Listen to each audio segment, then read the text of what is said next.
Bismillahirrahmanirrahim. Mohon maaf saya tidak bisa berbalas pantun karena tidak dibesarkan di negeri ini, negeri Melayu, tapi di negeri Betawi, Al-Batawi.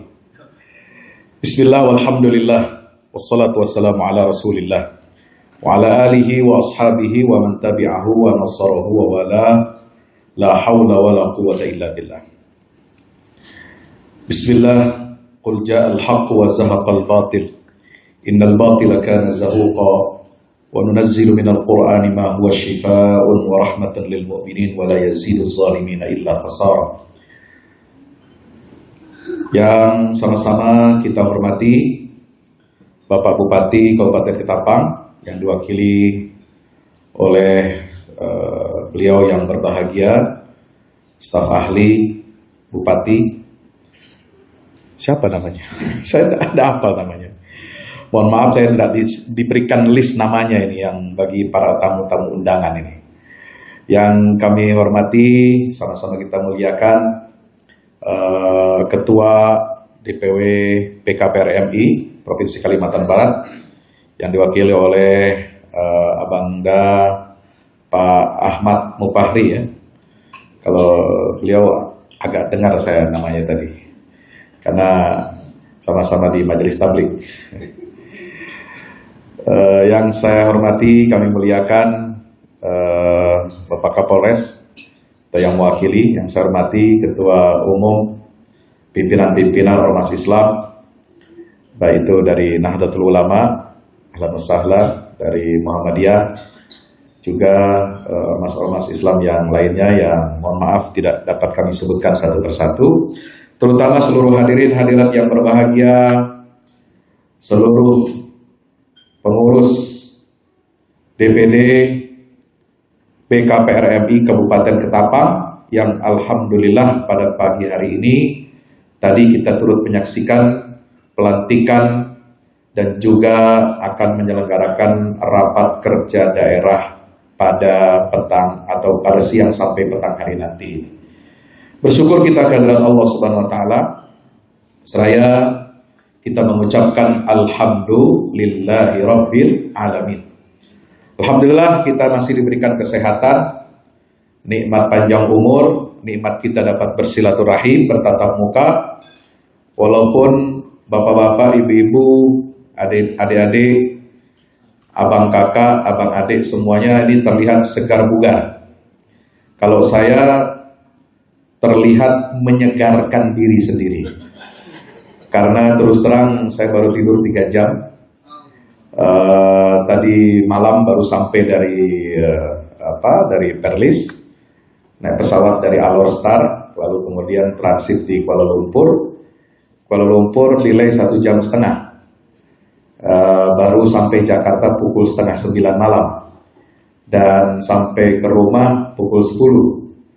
Berkemas-kemas, siap-siap lagi untuk acara hari ini, baru tidur jam 12 malam. Jam 3 dini hari harus bangun, taksi menjemput 3:30, sampai di bandara pukul 4 sebelum subuh. Alhamdulillah. Jadi saya menyegar-nyegarkan diri saja ini ya. Sebenarnya mukanya kusut, tapi alhamdulillah saya biasa bawa spray untuk wajah biar kelihatan agak celing-celing gitu lah kira-kira gitu ya. Biar segar begitu. Mari kita bersalawat salam kepada baginda kita Nabi besar Muhammad SAW. Allahumma shalli ala Muhammad wa ala ali Muhammad. Wassalatu wassalamu alaika ya Rasulullah. Yang berbahagia saudara kita yang baru saja dilantik Ketua Umum BKPRMI Kabupaten Ketapang, ini Bang Edi Karnain Godang. Ini kawan lama saya, sahabat kita, sahabat dakwah, sangat luar biasa. Jangan melihat badan atau tubuhnya yang kecil, tapi beliau ini berjiwa besar, berhati lapang, dan selalu aktif bergiat untuk menggerakkan umat ini dalam rangka dakwah amar ma'ruf dan nahi mungkar insyaallah. Maka itu saya percaya dan saya yakin teman-teman yang baru saja dilantik tadi di bawah kepemimpinan beliau yang masuki periode kedua, dan insya Allah nanti aklamasi periode ketiga. Insya Allah ini akan membawa teman-teman semuanya dapat melaksanakan seluruh visi dan misi dan program-program daripada Badan Koordinasi Pemuda dan Remaja Masjid Indonesia. Saya tadi terkesima dengan lagu marsnya BKPRMI, karena terus terang perkenalan saya BKPRMI itu sebenarnya sudah lama, tetapi saya tidak aktif di dalamnya, dan baru mendengar mars itu tadi luar biasa. Ya, mars tadi itu luar biasa. Ada beberapa kata kunci yang perlu untuk saya uraikan sedikit. Yang ini agak berbeda dengan apa yang kita hadapi pada saat-saat ini, di mana umat Islam, pemuda Islam itu dicitrakan, digambarkan, ya, begitu lemah, ya, rendah diri, kemudian tidak bergairah, tidak bersemangat.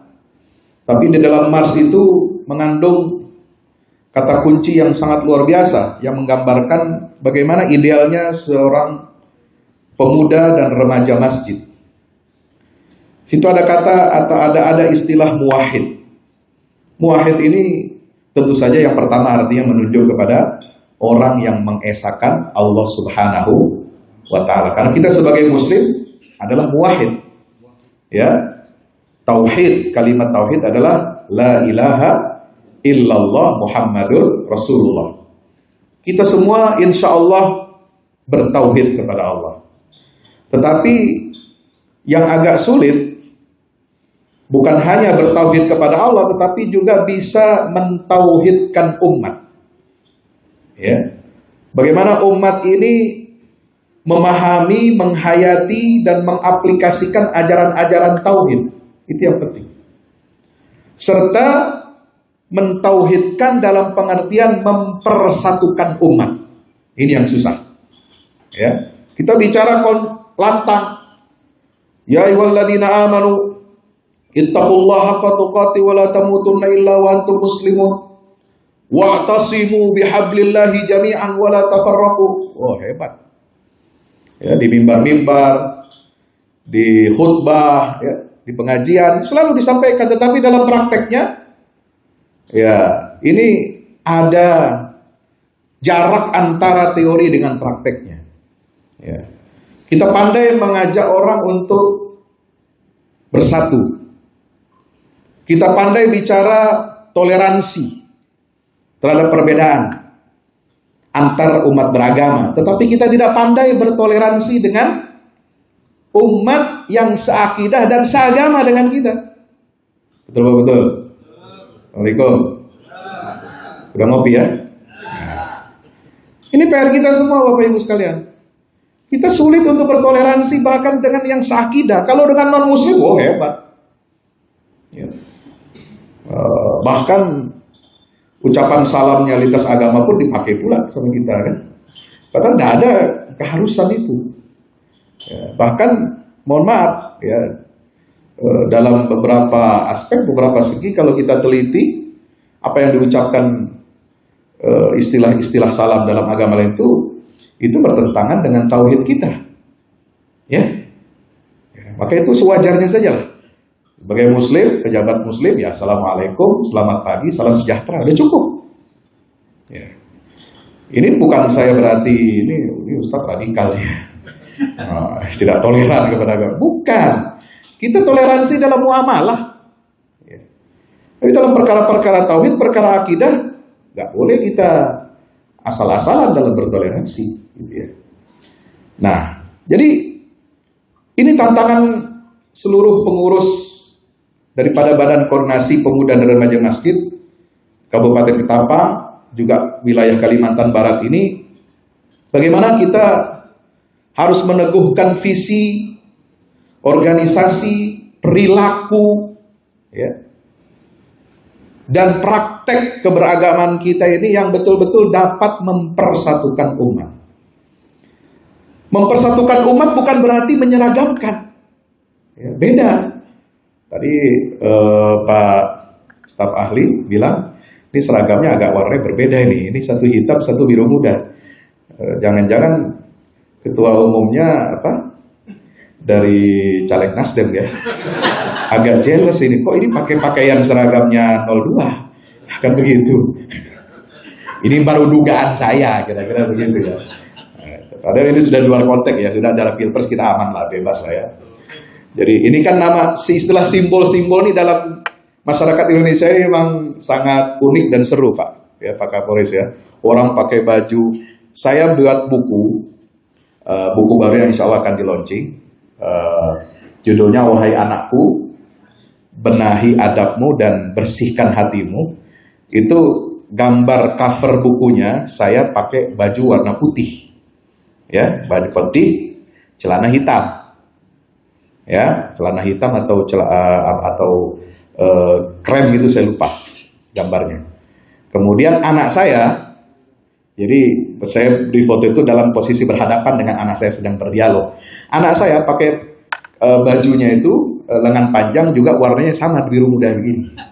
Nah itu dikomentari, Ustadz, kok bukunya itu Ustadz pakai seragam 02 tahun 2019 dan anaknya kok pakai seragam 02 tahun 2024. Itu saya jadi rame. Saya bilang, Anda ini terlalu membesar-besarkan. Itu kan kebetulan ya. Dan kita tidak bicara tentang masalah politik praktis. Tapi memang warna ini luar biasa, itu memberikan 1001 makna ya, 1001 macam-macam lah asumsi-asumsi dan praduga-praduga yang tidak perlu. Maka itu kita ini dihadapkan pada tantangan bagaimana kita bisa mempersatukan umat ini ya. Bukan berarti menyeragamkan. Karena menyeragamkan ajaran Islam dalam furu' akidah dan furu' ibadah itu sesuatu yang mustahil. Saya sudah pelajari dan sudah dalami itu sejak lama. Tidak mungkin kita menyatukan semua pandangan. Jangankan Anda yang awam, ulama saja yang belajar agama dari kecil sampai dia tua, sampai dia mati pegang kitab kuning itu. Ya, dalam satu mazhab saja dia baca buku itu, beragam pendapat di dalam satu mazhab itu. Ya. Mazhab Syafi'i itu macam-macam, tidak satu kaul, bisa 2, bisa bahkan 3 atau 4. Ya. Dalam mazhab Hambali juga sama, ya. Hanafi juga sama seperti itu. Dalam masalah akidah, kalau kita pelajari bab akidah, ya, akidah yang kita imani ini kan adalah akidah yang berdasarkan Quran dan Sunnah. Ya, itu secara umumnya, secara global. Antu'mina billahi wa malaikati wa rusulihi wa kutubihi wal yaumil akhir wa bil qadari khairi wa syarri. Itu umum global yang semua kita sepakati. Itu bisa seragam. Dalam bab ibadah, syariat, yang global kita bisa sepakat semuanya. Apa itu? Antasyhadu an la ilaha illallah wa anna Muhammadan Rasulullah wa tuqimas shalah. Kemudian apa? Wa tasum Ramadan, wa tahujjal bait, wa tu'tiz zakah, dan seterusnya sampai haji ke Baitillah. Kita sepakat semua itu. Tapi ketika berbicara tentang rinciannya, ya, rincian manasik haji, rincian fikih sholat, jangankan fikih sholat, fikih wudhu aja, fikih tayamum aja, itu sudah berbanyak sekali rincian. Ya, ada Ustadz tanya ke saya. Waktu di pesawat, saya bareng dengan Ustadz Yusuf Mansur. Waktu tempo hari saya kemari diundang, Bang Edi. Ya, tayamum kita di pesawat. Dia samping saya. Dia tayamumnya bagaimana? Tangannya itu dari bawah sampai siku. Kalau saya dari sini sampai pergelangan tangan saja. Nanya dia, Ustadz, ente begitu? Iya, kenapa emang? Gak apa-apa sih. Itu aja Ustadz kaget. Nah, itu Ustadz tuh ya, kaget gitu ya. Ya, kalau kita sekarang sudah biasa mempelajari itu dan tahu seluk-beluknya, dalil-dalilnya, saya sampaikan begini-begini nggak ada masalah gitu. Kita bisa bertoleransi. Ya, itu dalam satu hal yang kecil, yang ranting gitu, yang kadang nggak terfikirkan oleh kita. Ya, kalau dalam mazhab Imam Malik, kalau wudhu kena air itu nggak sekedar Anda mengocorkan air begitu aja, harus dia apa? Tadlik. Tahu tadlik? Harus digosok. Ya, seperti air itu harus nempel gitu di kulit kita gitu. Ya, kalau hanya sekedar ngocor-ngocor begini, nah, kan kita ini kan wudunya,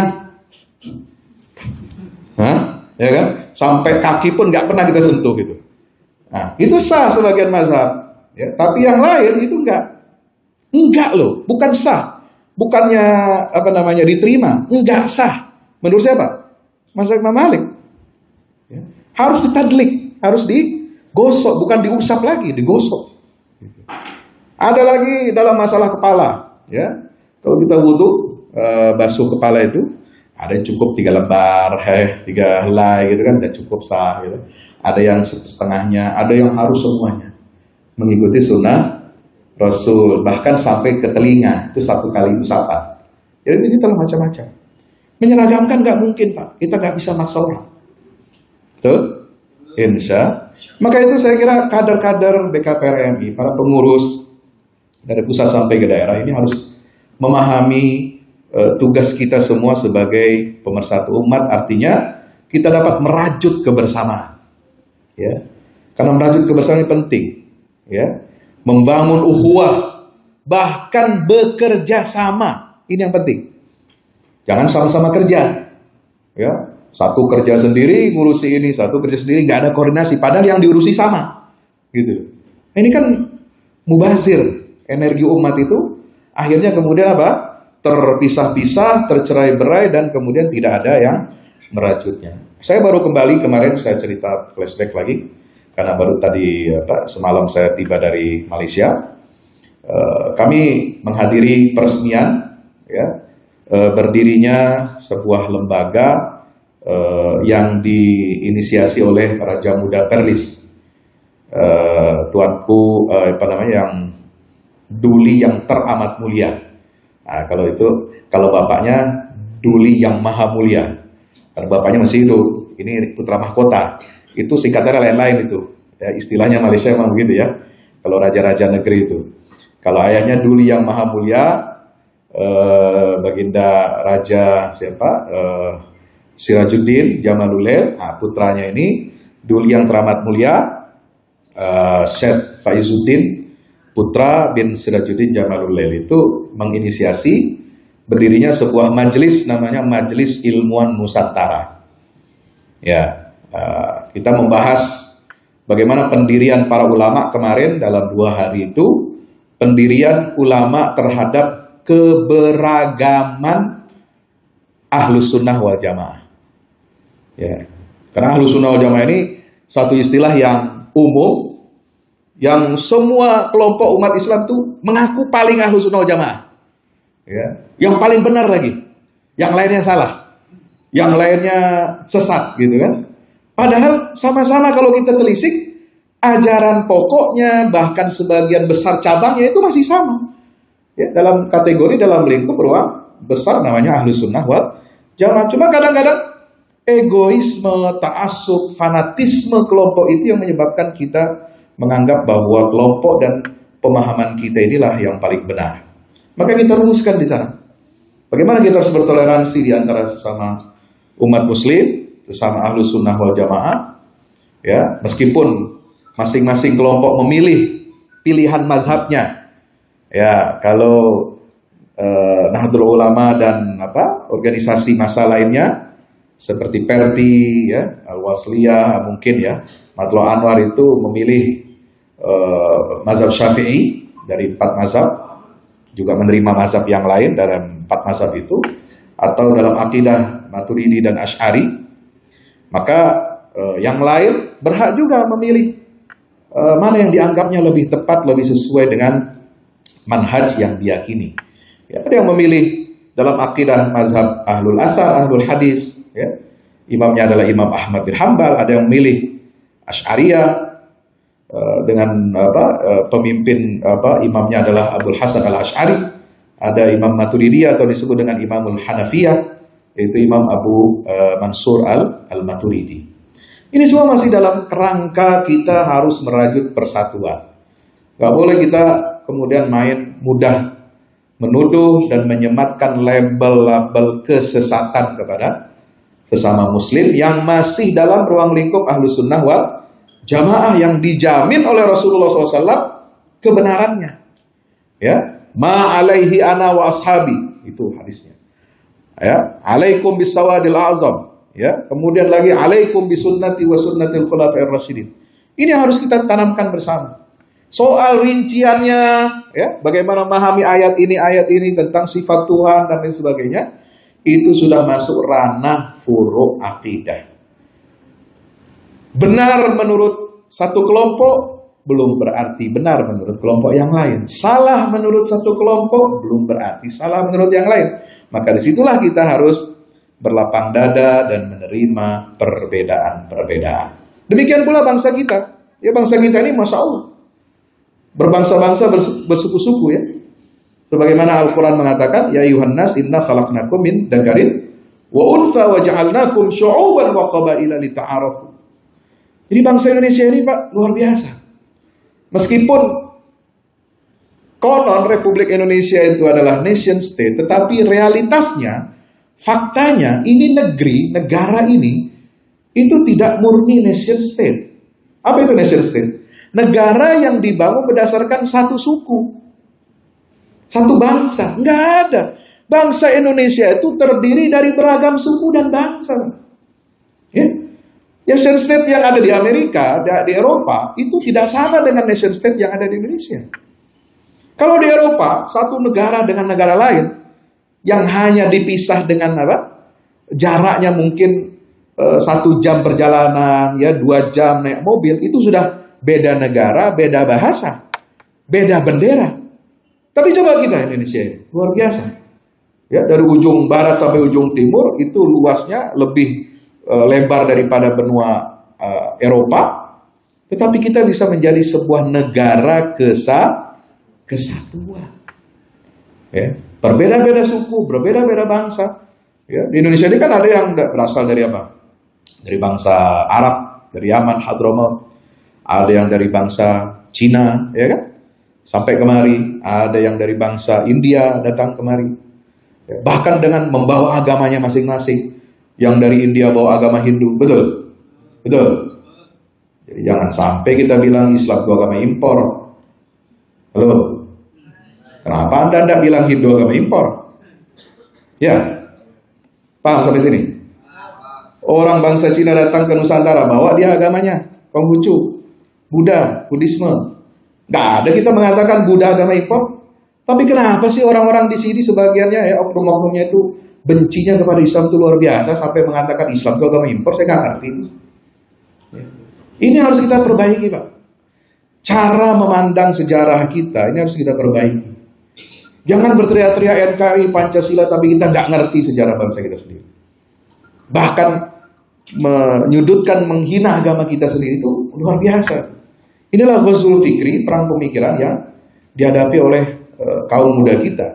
Yang mana ini BKPRMI saya berharap, ya, agar bisa menjadi benteng bagi generasi muda kita untuk meluruskan hal-hal yang tidak benar berkaitan dengan sejarah bangsa kita, negara kita, dan juga peranan agama di republik yang kita cintai ini.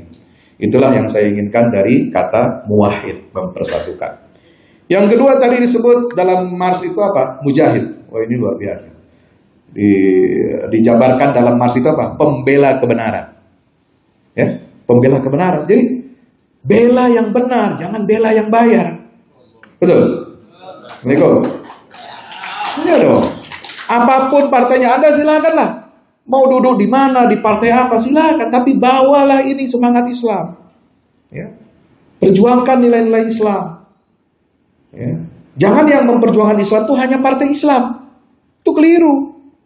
Ya. Sebab kita kan Muslim ini ada di mana-mana partai. Ya. Kalau sekarang yang lolos threshold itu sudah berapa partai? Nah, ya. Nah, katakan mewakili kita semua itu 8 lah katakan, ya. Nah, ini kita harus isi itu semua, ya. Agar apa? Kehidupan berbangsa dan bernegara kita ini diisi dengan nilai-nilai Islam. Karena, ya, negara ini berhutang kepada Islam itu luar biasa. Ya, bukan kita main hitung-hitungan nih. Ya, siapa utang yang paling besar kepada siapa? Enggak. Tapi kita kembali kepada sejarah. Kenapa negara ini yang bersuku-suku dan berbangsa-bangsa ini bisa menjadi sebuah negara kesatuan yang itu menakutkan Eropa, Pak. Amerika itu nggak suka. Ya. Eropa itu memandang Indonesia itu ancaman. Australia saja, ya, yang dekat dengan kita itu memandang Indonesia itu ancaman. Apalagi Cina, nah kan begitu. Kenapa? Karena ini negara besar dengan keanekaragaman hayati yang besar, dengan keanekaragaman sumber daya mineral yang besar, ya, dengan keragaman agama, suku, bangsa yang luar biasa, tapi bisa menyatu menjadi sebuah negara kesatuan. Apa yang menyebabkan kita besar? Itulah faktor Islam. Tanpa ada kesultanan-kesultanan dan kerajaan-kerajaan Islam di Nusantara, tidak ada yang bisa mengikat dan menyatukan, menghubungkan pulau-pulau yang ada di Nusantara ini. Makanya namanya Nusantara. Nusa dan antara. Nusa itu pulau, antara ya antar pulau. Ya. Sampai kemarin ketika Mufti Negeri Perlis itu dalam pengantarnya cerita, istilah Nusantara ini sebenarnya di tempat kami tak boleh dipakai, Ustaz. Ya. Karena ada sensitivitas kan, itu Nusantara itu menuju Indonesia. Kalau kami ini bukan pulau-pulau yang banyak, kita ini semenanjung Malaysia, Malaya dan Sabah Sarawak. Jadi kan tidak banyak pulau itu. Tapi tetaplah kita gunakan ini sebagai cara bagaimana kita mempersatukan ya bangsa-bangsa, suku-suku yang ada Muslim yang ada di Nusantara ini. Apakah itu Indonesia, apakah itu Malaysia, apakah itu Brunei, Singapura, ya, kemudian Kamboja, Vietnam, ada perwakilan-perwakilan Muslim dari beberapa negara ASEAN itu yang turut menjadi pengasas atau pendiri daripada Majelis Ilmuwan Nusantara ini. Karena dulu Nusantara bahkan lebih kecil lagi namanya. Daerah yang luas ini dinamakan dengan Bilad Jawa, Bilad Jawi. Tulisannya disebut tulisan Arab Jawi. Ya. Kalau di Semenanjung Malaya sama Riau ya itu tulisan Arab Melayu. Tapi kalau yang lain itu disebutnya tulisan Arab Jawi. Ya. Itu yang menunjuk semua kepulauan Nusantara ini. Maka kita sebagai sebuah bangsa, ya negeri yang luar biasa kaya ini harus berterima kasih dan membalas jasa-jasa para pahlawan kita, terutama tokoh-tokoh Muslim ini, ya, yang mempersatukan Nusantara ini dalam sebuah konsep negara kesatuan Republik Indonesia. Ada Pak Nasir dalam mosi integral tanggal 4 April 1950, ada lagi Insinyur Juanda, ya, dengan batas kontinen laut yang menyatukan seluruh ada konsep Nusantara itu. Ini tokoh-tokoh Islam, Pak. Ya, yang luar biasa. Ketika Belanda ingin memecah belah Indonesia ini menjadi negara serikat, ya Republik Indonesia Serikat, ada negara Jawa, negara Kalimantan, ada negara Pasundan, negara Madura, ya, ada negara banyak negara-negara bagian-bagian itu. Dia ingin memisahkan supaya Indonesia ini meniru Eropa, ya, menjadi nation state, ya, jadi negara itu hanya menaungi satu suku dan bangsa. Itu keliru. Dalam Islam tidak dikenal seperti itu. Ya, nature-nya Islam, fitrahnya umat Islam adalah apa kata Allah? Inna khalaqnakum min dzakarin wa untha wa ja'alnakum syu'uban wa qabaila lita'arafu. Kita harus ta'aruf. Saling mengenal, saling mengayomi, saling melindungi satu dengan yang lainnya. Bahkan ya, umat non-muslim di Nusantara ini, di Indonesia, Pulau Nusantara itu mendapatkan berkahnya. Ya, mendapatkan rahmat lil alaminnya Islam. Ya kan? Karena hak-hak mereka terjaga dengan baik. Hari libur pun di sini hari Ahad, bukan hari Jumat. Ya kan? Pendirian rumah ibadah mudah. Ya. Bahkan bisa dalam rekrutmen ASN, pejabat, kepala daerah, kemudian TNI, Polri pun dibuka secara adil dan proporsional. Semua bisa berkontribusi untuk bangsa negara. Dan itu kalau bukan ajaran Islam tidak bisa. Hanya Islam yang mengajarkan toleransi yang otentik. Ya, memandang umat agama lain itu sebagai saudara sebangsa dan setanah air. Lahum ma lana wa alaihim ma alaina. Kita memiliki sama kewajiban dan hak yang sama, apakah itu muslim, apakah itu non-muslim. Ya. Yang ketiga itu ada mujaddid. Ini luar biasa. Jadi pembaharu. Kalau tadi di Pars itu apa istilahnya? Pemelihara iman ya. Ya, artinya apa? Memperbaharui imannya. Saya kira itu betul. Karena pesan Nabi SAW, ya, jadidu imanakum biqauli la ilaha illallah. Perbaharulah terus iman kamu, iman kalian, dengan ucapan la ilaha illallah Muhammadun Rasulullah sallallahu alaihi wasallam. Bapak Ibu yang dirahmati Allah, maka itu tidak ada tajdid dan pembaharuan yang hakiki tanpa pembaharuan iman. Apa yang menyebabkan umat Islam ini terpuruk? Karena ada pengeroposan imannya. Karena imannya tidak terus-menerus diperbaharui. Ya. Kadang-kadang yang diperbaharui itu apa? Bukan iman, tapi money, ya, uang yang diperbaharui itu. Ya, loyalitas kita bukan kepada Allah, tapi loyalitas kita kepada sama makhluk. Ini bahaya. Ketika kita Muslim, loyalitas kita bukan kepada Allah, bukan kepada ajaran Allah, maka kita akan terombang-ambing. Maka nilai kehidupan kita itu akan tercerabut. Ya, kita tidak akan ada harganya di mata Allah dan di mata manusia manakala kita tercabut dari akidah dan syariah kita sebagai Muslim. Makanya Allah selalu mengatakan apa? Ishadu bi anna muslimun. Saksikanlah bahwa kami ini adalah orang-orang yang Muslim berserah diri kepada Allah Subhanahu wa ta'ala. Maka itu mari kita perbaharui iman kita. Ya, perbaharui iman ini tidak gampang. Ya, perbaharui iman kita ini tentu dengan terus-menerus menjaga kontinuitas. Ya, keistiqomahan kalau bahasa agamanya. Ya, istiqomah kita menjaga iman. Makanya Allah mengatakan apa? Innal ladzina qalu rabbunallah tsummas taqamu tatanazzalu alaihimul malaikatu alla takhafu wa la tahzanu wa abshiru bil jannati allati kuntum tu'adun. Ya, Allah Ta'ala mengatakan apa? Sesungguhnya orang-orang yang mengatakan Tuhan kami adalah Allah, tidak hanya cukup dengan lisan, ya, kita berikrar menyatakan Tuhan kami adalah Allah, tapi harus apa? Tsumastaqamu. Kemudian mereka tegak lurus di atas iman itu. Ya, bukan tegak lurus di atas yang lain-lain, ya. Karena iman inilah dasar. Ya, tegak lurus dengan iman gitu. Maka Allah akan menurunkan malaikatnya, memberikan kabar gembira, alla takhafu wa la tahzan.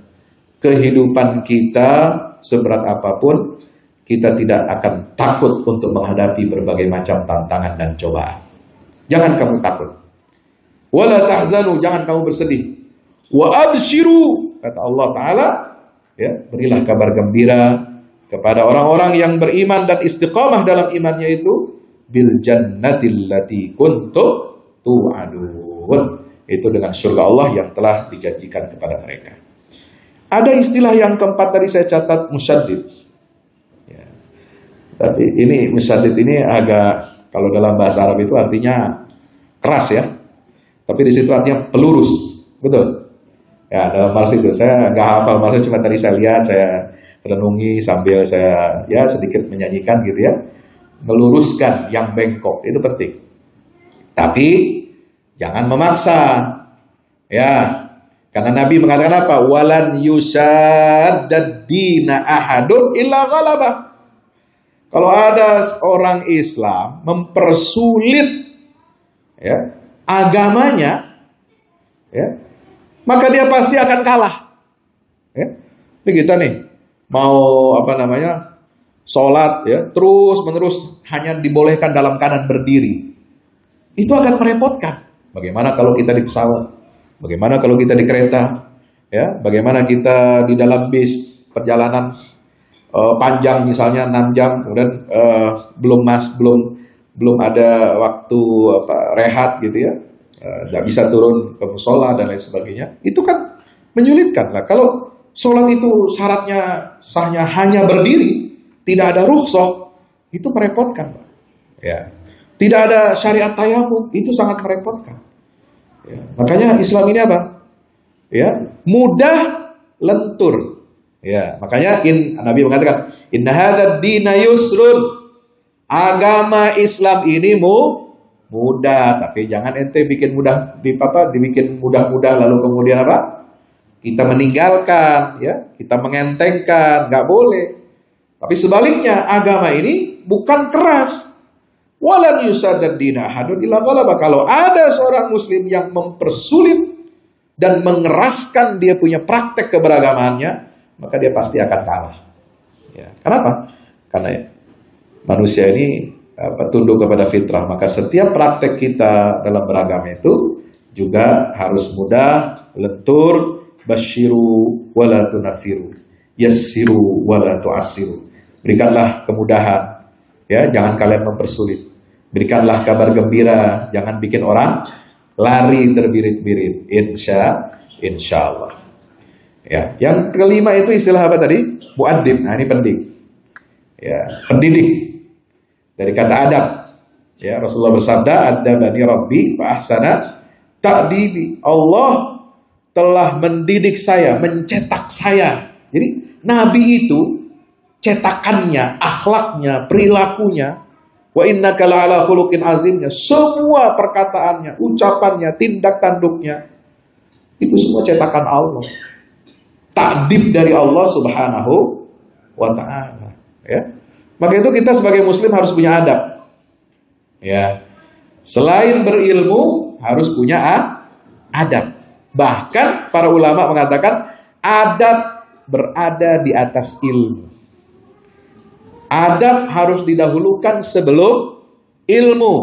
Maka Imam Bukhari, Imam Ibnul Mubarak, dan imam-imam besar lainnya di masa salafus saleh mengatakan, saya belajar adab itu ya 30 tahun. Ya, baru setelah itu belajar ilmu. Luar biasa, adab. Ya. Karena Al-Quran itu semua isinya tentang adab. Adab kepada Allah, bagaimana kita bertauhid, itu adab kepada Allah. Kalau orang nggak punya adab, ya, namanya apa? Biadab, bukan biawak. Ya. Ya. Orang beradab itu punya adab. Kalau tak punya adab, biadab, itu tidak beradab. Maka orang yang tidak beradab kepada Allah, dia tidak Islam dan bertauhid kepada Allah, maka dalam sudut pandangan ajaran Islam itu disebut manusia yang tak beradab. Kalau dihaluskan bahasanya manusia biadab. Terbalik ya. Istilah kasarnya barangkali ya begitu. Ya. Itu. Orang kalau mensyirikkan Allah, menduakan Allah, kufur kepada Allah, tidak mengakui keberadaan wujudnya Allah, itu orang nggak beradab dia kepada Allah. Ya. Ada lagi adab kepada Rasul, kita beriman kepada Rasulullah Sallallahu Alaihi Wasallam, beriman kepada seluruh Nabi dan Rasul. Subhanallah. Kita bersolawat, itu bagian dari apa? Iman kepada Rasulullah SAW. Karena itu perintah Allah bersolawat kepada Nabi. Ya ayyuhalladzina amanu sallu alaihi wasallimu taslima. Ya. Itu adab. Adab kepada keluarga Nabi, adab kepada sama muslim, adab kepada tetangga, kepada keluarga, orang tua. Adab kita membangun negara bagaimana? Diisi dengan nilai-nilai ketakwaan kepada Allah. Walau anna ahlal qura amanu wattaqau la fatahna alaihim barakat. Itu semua adalah bagian dari adab. Maka kalau orang Islam beradab, ya, seluruhnya beradab, melek adab, ini gak akan ada masalah-masalah. Insya gak akan ada masalah korupsi, gak akan ada masalah penyalahgunaan wewenang jabatan, ya, tidak akan ada persoalan konflik di tengah masyarakat, apalagi konflik antar umat beragama. Gak ada kalau kita punya adab. Ya, kita mendudukkan Al-Quran ini sebagai panglima dalam kehidupan kita, insya Allah. Baik, tema yang diberikan kepada saya itu tadi baru mukadimah, ya. Sayanya juga pegal Pak, bukan Bapak aja yang pegal dengerin saya. Ini belum tidur nih. Karena tadi saya mengomentari saja 5 istilah itu, mohon maaf ya. Ini ngasih temanya apa ini? Peran pemuda masjid mewujudkan masyarakat marhamah. Wah, itu tema seminar itu, Pak. Ya, ini ceramah disuruh seminar ini. Ceramah itu yang santai-santai, ringan-ringan, kita ketawa-tawa gitu kan. Ya. Tapi oke lah, dikit-dikit ya. Nah, jadi pemuda, ya, nah, saya uraikan. Pemuda itu dalam Quran ada diulang berapa kali? Ada 6 kali. Ya, kalau saudara buka surat Al-Kahfi itu ada ada 2. Ketika Nabi Musa bicara tentang pengembaraannya bertemu dengan siapa? Khidir, ya. Wa idh qala Musa li fatahu, ya, la abrahu hatta ablugha majma'al bahraini aw amdi huquba. Yang kedua, atina ghada'ana laqad laqina min safarina hadza nasaba. Betul? Hafal enggak surat Al-Kahfi? Woi. Jangan hafal malam Jumat dengan bini saja. Bini dioprak-oprek malam Jumat ya. Surat Al-Kahfi dah hafal ini gimana? Ya, itu ya. Kemudian di surat Yusuf ya. Qala niswatun fil madinati imra'atul aziz turawidu fataha an nafsi. Jadi istri pembesar Mesir itu menggoda pemuda ya, dalam hal ini Yusuf yang tinggal di rumah beliau itu. Kemudian juga ada waqala li fityanihi ij'alu bid'atakum fi rihalihi ya. Ditantang Nabi Yusuf juga masih Yusuf itu. Perintah Yusuf waktu itu sudah jadi orang hebat ya. Jadi Perdana Menteri, ya kan? Jadi bendahara negara. Itu dia perintahkan anak buahnya qala li fityanihi ij'alu bid'atakum fi rihalihim. Kembalikan ya, barang yang mereka tukarkan itu untuk mendapatkan gandum kita, kembalikan kepada mereka utuh dengan ya hak mereka, gandum itu juga utuh. Nah, supaya apa? Mereka nanti akan kembali. Kenapa? Merasa malu kok diperlakukan baik seperti itu ya oleh seorang pejabat tinggi di Mesir. Kemudian ada satu ayat lagi surat Al-Anbiya itu apa? Qalu inna sami'na fatan yadhkuruhum yuqalu lahu Ibrahim. Itu Ibrahim sebagai pemuda. Jadi pemuda ini ada Nabi Ibrahim disebut pemuda, ya. Ada Nabi Yusuf disebut pemuda, ya. Kemudian ada Yusha bin Nun, itu pemudanya Nabi Musa, itu asisten. Jadi Nabi Yusha bin Nun itu sebelum jadi nabi sepeninggalnya Nabi Musa alaihissalam dan Harun, itu jadi asistennya dulu. Ya, jadi asisten. Ya. Apa pesan Nabi Musa kepada asistennya? Qala Musa li fatahu, la abrahu hatta ablugha majma'al bahrain. Saya tidak akan putus asa, saya tidak akan meninggalkan tempat ini sampai saya mencapai majma'al bahrain, tempat bertemunya 2 lautan. Au amdiya huquba, atau saya akan terus berjalan meskipun itu bertahun-tahun untuk mencari seorang guru. Nah ini akhlak seorang pemuda itu harus seperti itu ya. Jadi nggak boleh lelah-lelah, cepat letih, mau belajar, mau instan ya. Belajar udah online, tidur, muak, ngantuk gitu ya. Maunya gampang, mau ujian maunya lulus dengan nilai yang bagus, itu bagaimana? Ya. Gak ada begitu.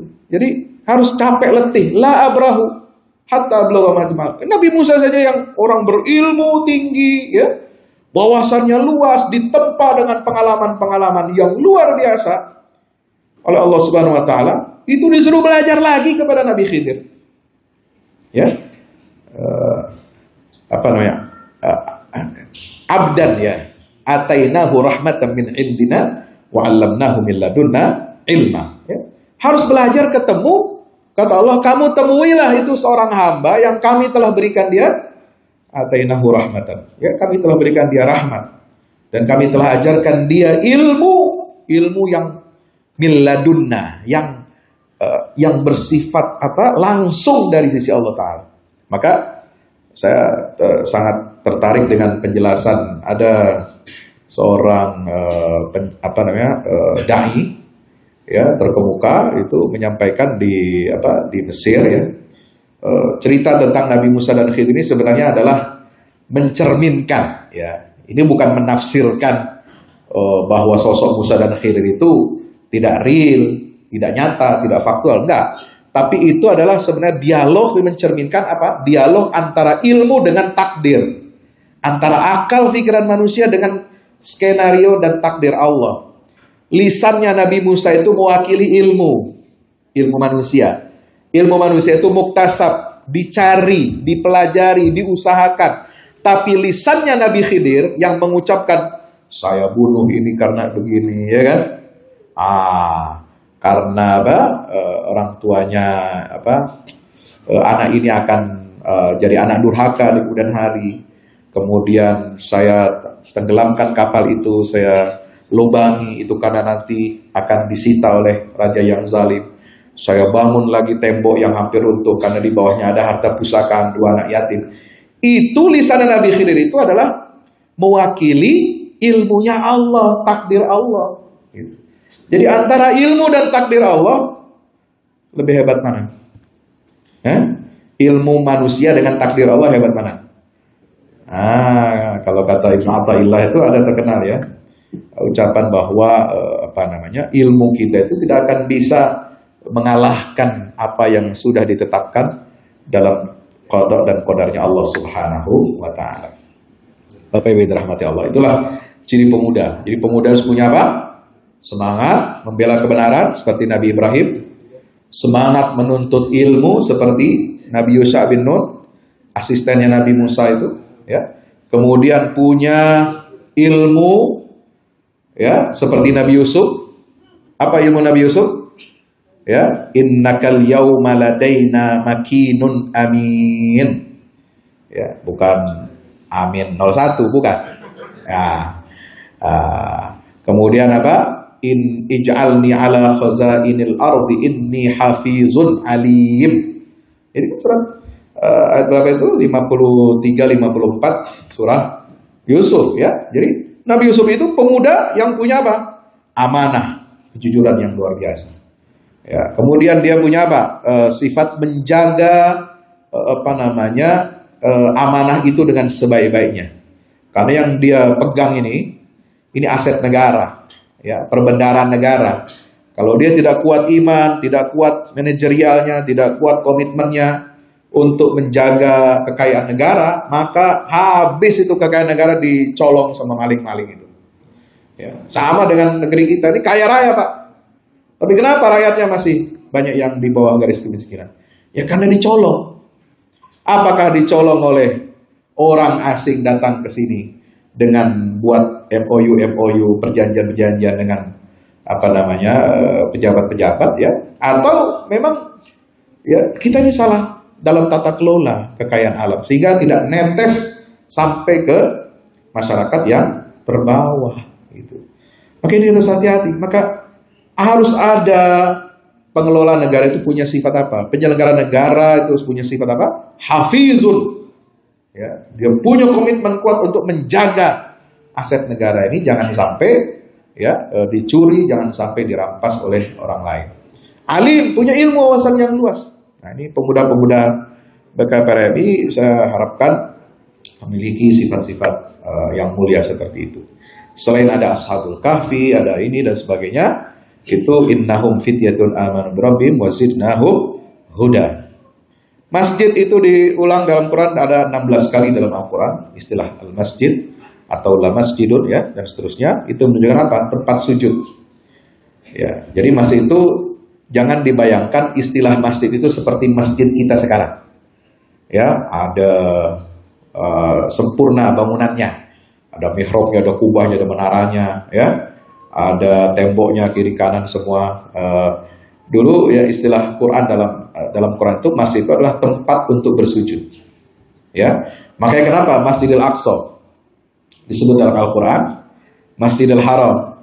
Kan Masjidil Haram nggak ada bangunan masjid seperti kita, dia cuma pusatnya itu adalah kubus Ka'bah.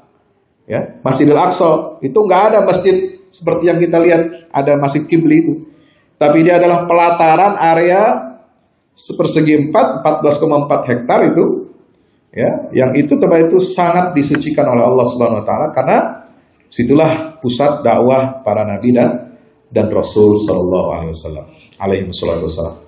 Ya, oleh sebab itu Bapak Ibu yang dirahmati Allah, jadi ketika pemuda itu terikat hatinya dengan masjid, ya, ada hadisnya ya, sab'atul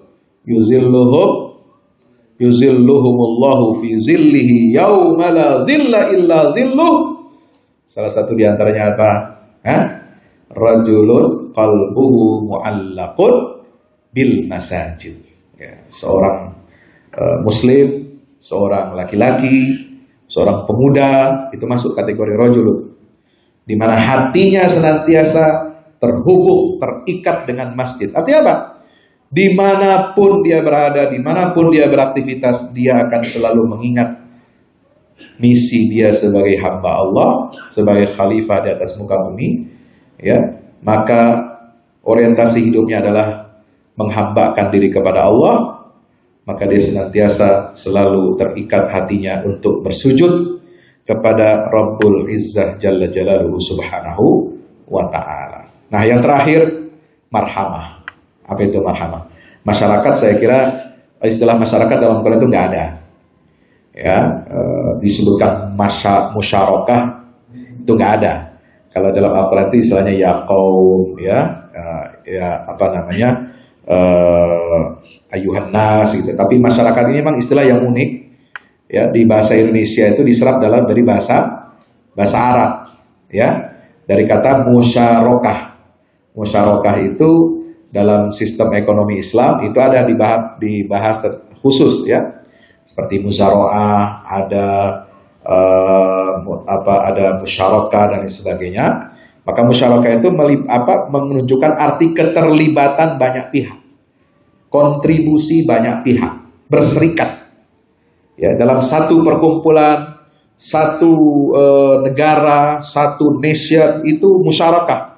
Karena masing-masing warga negara ini berserikat dia untuk memajukan negeri dan bangsanya, ya. Nah, apa itu marhamah? Nah, kalau dalam Al-Quran itu marhamah ini cuma disebut dalam satu ayat. Ya, surat apa? Assalamualaikum. Allahu Akbar. Ini yang bikin saya capek sebenarnya. Nah, ketika ditanya nggak jawab, nggak nyambung gitu. Surat Al-Balad, ya, ayat berapa? 17. Surat Al-Balad ini unik, Pak. Ya, di situ kan ada ayat 17 tuh. Tsumma kana minal ladzina amanu wa tawasaw bis sabri wa tawasaw bil marhamah. Ini sebenarnya ciri ya, manusia yang ideal, manusia yang produktif sebagai hamba Allah. Ya. Kenapa?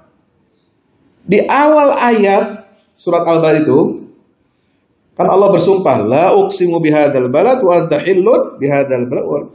Laqad khalaqnal insana fi kabad. Apa kata Allah? Sungguh kami telah ciptakan manusia ini berada dalam kesulitan. Ya, tidak ada manusia yang hidup tidak mengalami kesulitan. Ya, kecuali ayah manusia, bapak manusia, yang ketika dia diciptakan, ya, diletakkan oleh Allah di mana? Di dalam surga. Ya, pasangan istrinya sudah disiapkan, diciptakan. Ya, kemudian kata Allah dalam surat Thaha itu, innalaka alla taju'a fiha. Wahai Adam, kamu di dalam surga itu kamu tidak akan kelaparan. Ya, kalau nggak kelaparan enak kan? Ya, makanan semua sudah tersedia di dalam surga itu. Maka nggak sulit Adam dan Hawa itu.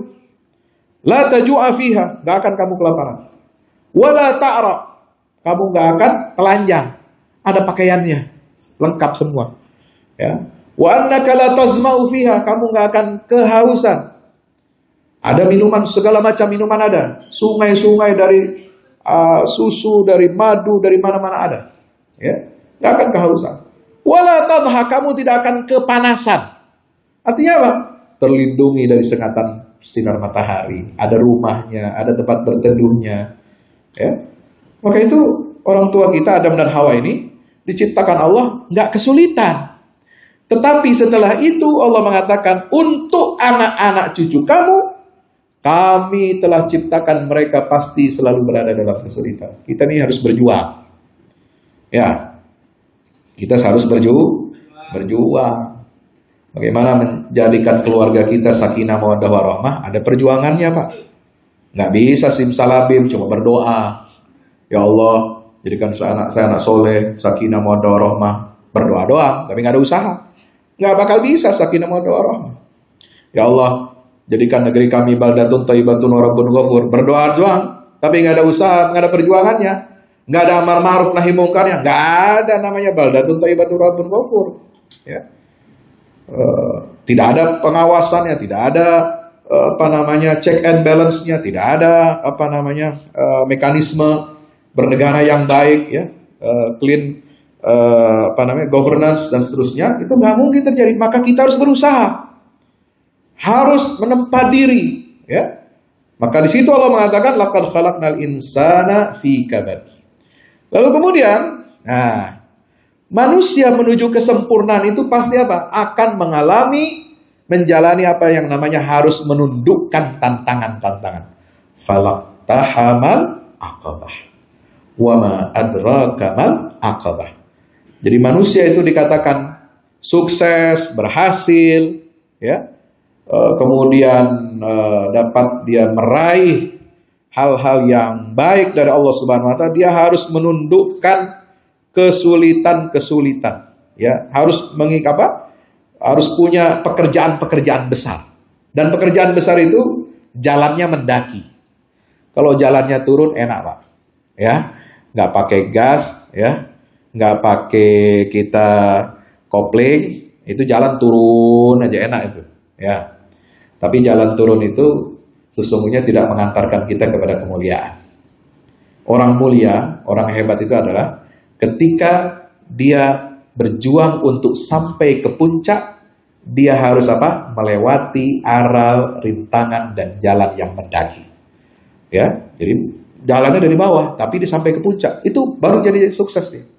Maka manusia sebagai khalifah itu harus menundukkan kesulitan-kesulitan, rintangan untuk menjadi manusia yang ideal. Apa? Mewujudkan masyarakat marhamah. Ujungnya itu marhamah. Apa yang pertama? Fakku raqabah. Kita harus membebaskan manusia dari perbudakan. Ini kerja besar ini.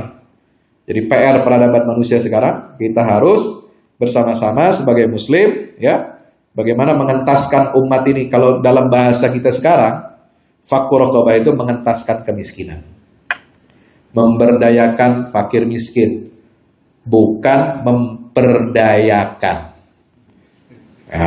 5 tahun sekali diperdaya, ya, dengan jangan pula langsung BLT, serangan fajar, halus dikit lah. Ya, serangan fajar, senang itu, ya. Padahal, ini contoh misalnya, ini ada meme, ya, mengatakan, ya, seorang perempuan istri dikasih suaminya 1 juta seminggu untuk dihabiskan dalam seminggu, cemberut dia, Pak. Betul? Ada yang begitu? Ada di kampung sebelah. Ya, dikasih 1 juta untuk seminggu sama suaminya cemberut, rasa kurang. Tapi ketika dikasih sama caleg, ya, uang 100.000, senangnya bukan main. La haula wala quwata illa billah.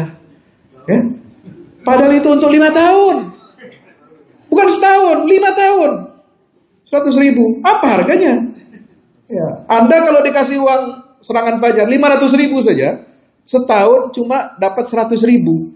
100.000 dibagi 356 hari, berapa? Hah? Berapa perak? Nah, cukup kita beli sayur, beli tempe, udah cukup. Tapi kok kita mau menerima itu semua? Nauzubillah min dzalik. Jadi janganlah memperdaya rakyat kecil, tapi kita berdayakan. Ya. Jangan salah mengartikan pasal 33 negara memelihara apa? Hah? Anak yatim, fakir miskin, dan anak-anak telantar. Jangan diartikan bahwa kita pelihara terus dia supaya miskin. Kita pelihara terus dia supaya telantar. Gak boleh begitu cara berpikir kita, paradigmanya gak boleh seperti itu. Tapi memelihara di situ dalam artian menyantuni, memberdayakan, dan mengangkat harga martabat mereka. Jangan dibiarkan terus di bawah, gak boleh.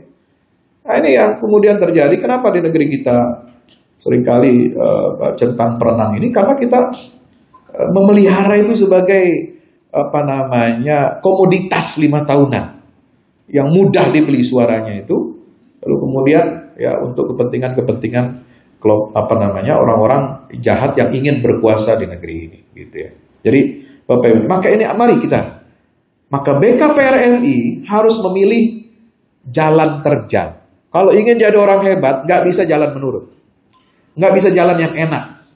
Ya, makanya Rasulullah mengingatkan kan, kalau Anda mau memilih jalan ke neraka, itu jalannya lempeng.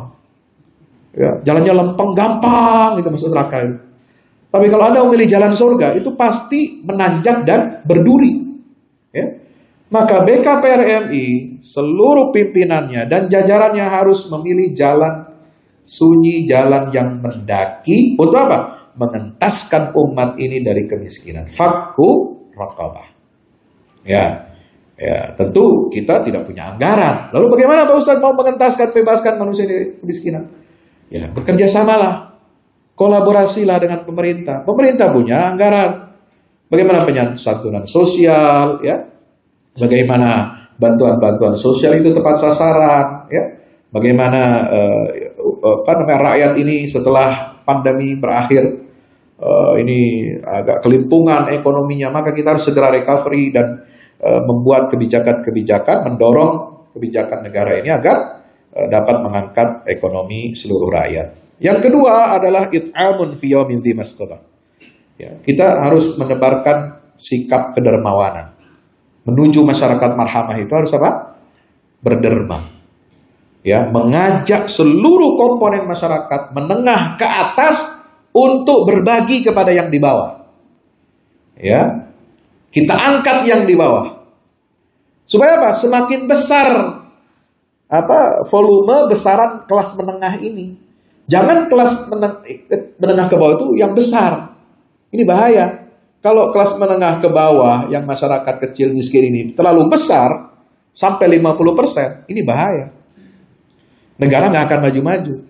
Kita akan menjadi negara gagal, failure state, ya, kalau ekonomi kita itu terjebak dalam masih angka kemiskinan warganya itu sangat besar. Ya, maka kita harus mengangkat mereka supaya naik menjadi kelas menengah. Dengan segala macam kebijakan-kebijakan yang pro atau berpihak kepada pengentasan kemiskinan di tengah-tengah rakyat, ya. Nah, jadi ini harus yang kita lakukan, memberi makan kepada orang-orang yang butuhkan di musim kelaparan, ketika ekonomi sulit. Harus kita dorong seluruh pihak untuk terlibat. Yang ketiga, dalam Al-Quran itu surat Al-Balad 15, yatiman dza maqrab. Ini ayat-ayat sosial, Pak. Jadi menuju masyarakat marhamah itu nggak gampang. Ini intinya adalah mewujudkan keadilan sosial bagi seluruh rakyat. Ya, bagi umat Islam, isu keadilan sosial ini sangat penting. Ya, sama pentingnya ketika kita belajar ilmu tauhid, belajar ilmu fikih, belajar tentang agama, belajar tentang salat. Ini keadilan sosial ini sama pentingnya. Kenapa? Rakyat kita nggak akan bisa sholat khusyuk sholatnya nggak akan khusyuk kalau perutnya lapar, ya. Kalau ekonominya tidak terpenuhi hajat hidupnya, ya, nggak bisa tuh diajari sholat khusyuk. Anda ceramah, ya, kasih edukasi tentang sholat khusyuk, tapi yang diajarin itu ya masih mikirin anaknya mau makan apa hari ini. Itu nggak bakal bisa khusyuk itu, ya. Maka yang harusnya apa? Perbanyak pelajaran tentang zakat buat orang-orang kaya, gitu ya. Supaya apa? Rakyat kecil yang miskin ini bisa khusyuk sholatnya, yang kelas atas menengah ke atas ini zakatnya yang benar gitu loh. Nah ini harus dilakukan oleh teman-teman BKPRMI, bagaimana mengedukasi zakat, potensi wakaf, pemberdayaan ekonomi masyarakat kita agar menyentuh rakyat yang yatiman da makrobah, ya, bahkan juga anak-anak ya yatim. Bahkan disebutkan di ayat berikutnya, miskinan da makrobah. Jadi istilah da makrobah, orang miskin itu dalam Quran, sampai dia itu nggak punya tempat tinggal, ya, nggak punya perkakas, nggak punya makanan untuk dimakan. Dia hidupnya apa? Di atas tanah, nempel dengan tanah. Coba, kita ini Pemkab itu kan kesulitan ya untuk mengatasi masalah tunawisma, ya, mereka yang orang-orang yang gelandangan, ya, apalagi di kota-kota besar, daerah urban, suburban itu luar biasa. Ya, dibangun memang bagus infrastruktur, tolnya hebat-hebat, tapi di bawah jalan tol, nah itu dihuni siapa? Mestinya kan itu untuk fasilitas publik.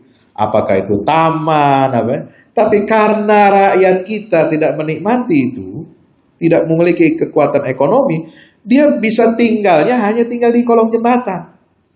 Ya, tidurnya nempel dengan tanah setiap hari dan berpindah-pindah. Maka di Jakarta itu ada istilah manusia gerobak. Ya. Hidupnya di atas gerobak, tiap hari pindah, cari barang-barang bekas, ya. Tidur di situ di atas gerobak, malam dia bisa di situ. Kemudian hari-hari paginya sampai sorenya dia bawa gerobak itu untuk cari barang-barang bekas untuk bisa dijual. Ya. Tidur tidak beralaskan seperti kita, ada tempat tidurnya, ada ranjangnya, ya. Ada kamarnya, ada AC-nya, ada tempat kamar mandi. Mereka nggak ada. Ini bagaimana kita mengartikan kemerdekaan, tetapi ya kita ini belum mencapai masyarakat yang marhamah. Maka itu pekerjaan besar kita yang terakhir ini kata kuncinya. Tsumma kana minal ladzina amanu wa tawasaw bis sabri wa tawasaw bil marhamah. Maka jadilah orang beriman itu kata kunci untuk menyelesaikan itu semua. Iman tidak cukup dengan di lisan saya, tapi juga harus sabar. Sabar memperjuangkan nasib rakyat, sabar memperjuangkan nasib anak-anak yatim, anak-anak telantar, ya. Sabar kita untuk perbaiki bangsa dan negara ini. Lalu kemudian watawasaw bil marhamah. Saling berpesan, berwasiat untuk berkasih sayang. Nah, jadi kasih sayang akan lahir, akan wujud kalau semua tantangan-tantangan itu teratasi. Ya, kemiskinan, ya, kemudian keterbelakangan, pendidikan rendah, ya, tingkat kesehatan yang kurang memadai, kemudian pekerjaan yang layak, anak yatim, ya, begitu banyak, orang-orang terlantar. Nah, ini nggak akan bisa teratasi, tidak akan terwujud masyarakat yang marhamah kalau kita tidak punya iman, kita tidak punya keteguhan hati dan kesabaran hati untuk mewujudkan keadilan sosial di tengah-tengah masyarakat kita. Itu yang dapat saya sampaikan. Mudah-mudahan bermanfaat, ya. Terima kasih sekali lagi dan atas undangannya, ya, kepada kami untuk bisa bersilaturahim pada pagi hingga siang hari ini. Alhamdulillah, bersyukur pada Allah. Kemudian juga terima kasih juga kepada seluruh tokoh-tokoh masyarakat yang hadir dari unsur Forkopimda, ya, pimpinan daerah, titip BKPRMI ini sebagai salah satu aset yang positif untuk memajukan anak-anak negeri kita ya, menjadi mitra bagi pemerintah, ya, kepolisian, TNI, Polri, ya, semua aparatur sipil negara bisa menjadikan BKPRMI menjadi mitra. Mitra untuk apa? Mengangkat hal-hal yang tadi itu. Dalam rangka mewujudkan masyarakat marhamah, mewujudkan masyarakat yang berkeadilan sosial. Insya Allah. Inilah visi yang harus kita terus usung agar seluruh jajaran BKPRMI menjadi muwahhid, menjadi mujahid, menjadi mujaddid, menjadi musyaddid, dan muaddid. Terakhir sekali lagi, terakhir terus ini. Karena ini kaitan dengan masjid, ada satu ungkapan yang menarik begini. Musuh-musuh Islam, ya, kalau kita identifikasi mereka yang memerangi umat Islam sekarang seperti di Palestina itu, ya, katakanlah kelompok negara-negara Barat dan sekutunya, itu mereka tidak akan takut dan terintimidasi oleh banyaknya masjid. Meskipun di setiap atap rumah kita ada kubah masjidnya, dia nggak takut.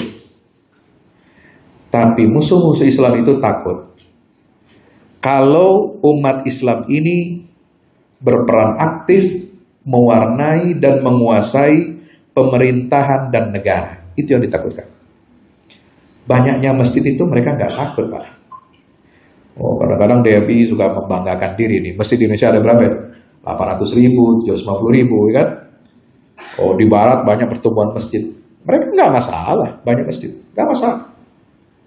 Tapi yang ditakutkan oleh mereka itu adalah kalau umat Islam mulai menyadari dan ingin mewujudkan visi Al-Quran, bagaimana kita ini harus menjadi berkontribusi dalam pemerintahan dan negara, mewujudkan negara yang baldatun, thayyibatun, warabun, ghafur. Ketika Islam diizinkan untuk memerintah dengan keadilan, dengan nilai-nilai kemajuan, kemodernan, dan pemahaman yang benar, itulah yang akan mereka takuti. Maka itu kita harus perkuat apa? Dari dalam diri kita, internal kita. Kembali kepada jati diri kita sebagai muslim, isyhadu bi anna muslimun. Kita kembangkan diri kita menjadi ummatan wasata, menjadi khairu ummah. Insyaallah, ya, ketakutan mereka akan sirna dan kita akan bisa menaungi seluruh alam semesta ini dengan nilai rahmatan lil alamin. Terima kasih atas perhatiannya. Aqulu qouli hadza astaghfirullah li wa lakum. Wassalamualaikum warahmatullahi wabarakatuh. Baik, terima kasih Ustaz Dr. Fahmi Salim yang CMA yang telah menyampaikan tausiah kepada kita semua pada yang terbaru dari Ustadz Fahmi Salim. Buku Runtuhkan Zionis Rebut Baitul Maqdis. Buku yang siap membuka cakrawala pikiran dan batin sahabat. Sudah bisa dipesan sekarang juga. Hasil yang dicapai para mujahidin dalam pertempuran Badai Al-Aqsa 7 Oktober 2023 memiliki arti penting ataupun nilai strategis, bukan hanya dalam pembuktian bahwa kekuatan Israel bisa dikalahkan bahkan oleh pihak yang memiliki persenjataan jauh di bawahnya, melainkan juga dalam menyadarkan dunia Islam, terutama para pemimpinnya yang memilih menjadi penonton ketimbang membantu sesama saudaranya. Buku ini adalah salah satu bentuk dukungan dan ikhtiar dengan niat berjuang bersama-sama dengan mujahid Palestina. Tak sekedar memberikan informasi, membeberkan fakta atau data kepada khalayak di Indonesia. Buku ini juga hadir untuk meluruskan tudingan bahkan fitnah terhadap para pejuang di sana. Betapapun kita berada jauh dari Al-Quds, melalui buku ini kita akan dapatkan bagaimana kita bisa memperoleh pahala yang sebanding dengan para pejuang di garda terdepan di negeri perlawanan Palestina. Dapatkan buku Runtuhkan Zionis Rebut Baitul Maqdis segera.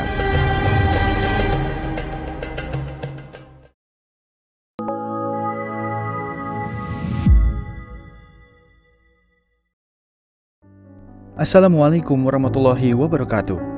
Di zaman dan era global yang semakin menuntut kita untuk terus bergerak, ada kebutuhan yang senantiasa harus kita penuhi dalam kehidupan kita. Zaman di mana segala kebutuhan terasa sangat mendesak. Salah satunya adalah kebutuhan sarana dakwah Al-Quran sebagai pusat peradaban. Al-Fahmu Institute hadir demi menjawab kebutuhan akan sarana dakwah Al-Quran di era masa kini. Kami melihat latar belakang yang ada untuk menjawab tuntutan seperti kebutuhan sarana dakwah Al-Quran yang meningkat di ibu kota, kebutuhan akan pusat pembibitan hafiz Al-Quran, kebutuhan pusat pengkajian Al-Quran, kebutuhan akan pusat dakwah kreatif berbasis Al-Quran, kebutuhan sarana media perekat umat Islam, ibu kota dan Indonesia, juga kebutuhan akan adanya sarana pusat kaderisasi guru tahfiz dan mufasir di ibu kota. Yayasan Al-Fahmu International Indonesia sedang membangun gedung pusat dakwah Quran yang berlokasi di Jalan Pengukiran 3, Pekojan, Tambora, Jakarta Barat. Gedung pusat dakwah Quran ini insya Allah akan menjawab tantangan dan kebutuhan akan sarana dakwah Al-Quran yang ada, seperti yang digagas oleh Direktur Al-Fahmu Institute, Kiai Haji Fahmi Salim MA, yaitu tugas peradaban kita semua adalah untuk berperan dalam menerjemahkan cetak biru peradaban, yaitu Al-Quran, dalam dunia nyata. Kami mengajak jamaah semua untuk ikut dalam perdagangan yang tidak merugi ini, sebagaimana yang disampaikan dalam Al-Quran Surat Fatir ayat 29-30, yang artinya, sesungguhnya orang-orang yang selalu membaca kitab Allah dan mendirikan sholat dan menafkahkan sebahagian dari rezeki yang kami anugerahkan kepada mereka dengan diam-diam atau terang-terangan, mereka itu mengharapkan perniagaan yang tidak akan merugi, agar Allah menyempurnakan kepada mereka pahala mereka dan menambah kepada mereka dari karunia-Nya. Sesungguhnya Allah Maha Pengampun lagi Maha Mensyukuri. Gedung Pusat Dakwah Quran Al-Fahmu Institute terdiri dari 4 lantai, di mana di lantai 1 terdapat Masjid Quran Mulia, dan di setiap lantainya insya Allah diperuntukkan demi berlangsungnya tugas mulia dalam perjuangan dakwah Al-Quran.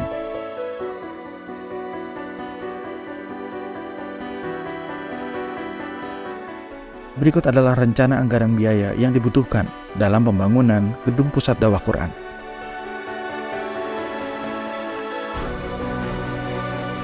Dalam kesempatan yang mulia ini, kami mengajak jamaah semua untuk ikut dalam gerakan sedekah Lailatul Qadar di setiap malam ganjil di bulan Ramadan. Salurkan melalui nomor rekening berikut ini.